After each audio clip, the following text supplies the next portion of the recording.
Hello everyone, I am Dr. Parminder. I am gynae oncologist at Akash Healthcare Dwarka. आज हम बात करेंगे benign breast lesions के बारे में, यानी कि नॉन कैंसरस ब्रेस्ट लीजन्स। जैसा कि हम जानते हैं कि फीमेल्स को ब्रेस्ट इश्यूज़ होते हैं, जैसे ब्रेस्ट में गांठ होना या निपल डिस्चार्ज होना या ब्रेस्ट में पेन होना। इन सब सिम्टम्स के साथ फीमेल अपने डॉक्टर के पास जाती हैं। सिम्टम्स तो होते ही हैं, प्लस उनको एक्स्ट्रा एंजाइटी होती है बिकॉज वो कोई भी सिम्टम को कैंसर से कोरिलेट करती हैं।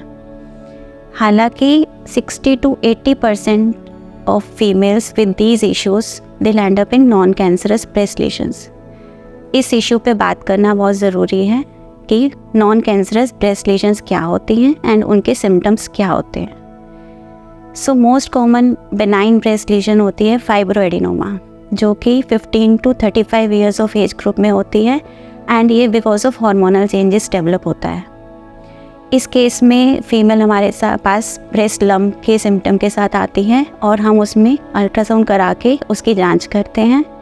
अगर ये लीजन लेस देन 3 सेंटीमीटर्स है तो हम उसको ऑब्ज़र्व कर सकते हैं। अगर ये मोर देन 3 सेंटीमीटर है या फिर फीमेल बहुत ज़्यादा सिम्टोमेटिक है या फिर वो इतना एंशियस है कि उसको इस गांठ को रिमूव कराना है, उस केस में हम सर्जिकल मैनेजमेंट करते हैं जिसमें कि लम्प को एक्साइज किया जाता है। सेकेंडली, ब्रेस्ट में सिस्ट डेवलप हो सकते हैं।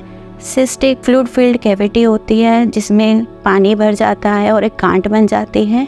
उस केस में भी हम अल्ट्रासाउंड करके इन्वेस्टिगेट करते हैं और अगर ये सिस्ट बहुत छोटे हैं तो उस केस में हम ऑब्ज़र्व करते हैं। अगर ये सिस्ट बड़े हैं तो हम उसमें से अल्ट्रासाउंड गाइडेड एस्पिरेशन करते हैं। उस सिस्ट का पानी निकाल के उसको चेक किया जाता है कि वो कैंसर है या नॉन कैंसर है। मोस्टली ये नॉन कैंसर ही होते हैं एंड अकॉर्डिंगली उसका मैनेजमेंट किया जाता है।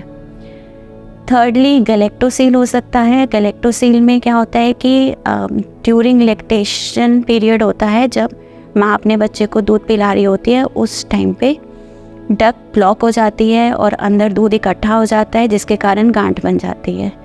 इस गांठ का इलाज भी या कंजर्वेटिव हो सकता है, दैट इज़ नॉन सर्जिकल, या फिर अगर इसमें कुछ एब्सेस फॉर्मेशन हो जाए तो सर्जिकल मैनेजमेंट करना पड़ता है। नेक्स्ट है कि डक्टेक्टेजिया हो सकता है। डक्टेक्टेजिया होता है कि जो मिल्क डक्ट होती है वो डायलेट हो जाती है, फूल जाती है because of blockage and secretions अंदर इकट्ठी हो जाती हैं जो कि एक गांठ के रूप में सामने आती है। इसको भी हम अल्ट्रासाउंड के द्वारा इन्वेस्टिगेट करते हैं एंड अकॉर्डिंगली मैनेज करते हैं, जिसमें सर्जिकल या नॉन सर्जिकल मैनेजमेंट हो सकता है। अगर फीमेल बहुत ही सिम्टोमेटिक है, डिस्चार्ज है, बहुत ज़्यादा पेन है, तो सर्जिकल मैनेजमेंट किया जाता है। नेक्स्ट लीजन हो सकता है कि मेस्टेल्जिया, यानी कि ब्रेस्ट में पेन है, उसमें भी हम अल्ट्रासाउंड करके देखते हैं एंड अकॉर्डिंगली उसको मैनेज करते हैं। लास्टली, फिलॉइड्स ट्यूमर हो सकता है जो कि more than 30 years of age group में होता है एंड इसको भी हम पहले बायोप्सी द्वारा प्रूव करते हैं कौन सा टाइप ऑफ ट्यूमर है एंड उसके बाद इसका सर्जिकल मैनेजमेंट किया जाता है जिसमें गांठ को एक्स्ट्रा मार्जिन्स के साथ निकाला जाता है। तो ये सब टाइप्स की नॉन कैंसरस लीजन्स हो सकती हैं ब्रेस्ट में। In the and I would say if you find any breast symptom, don't self-medicate, go and see your doctor, get yourself examined and treated accordingly. Thank you.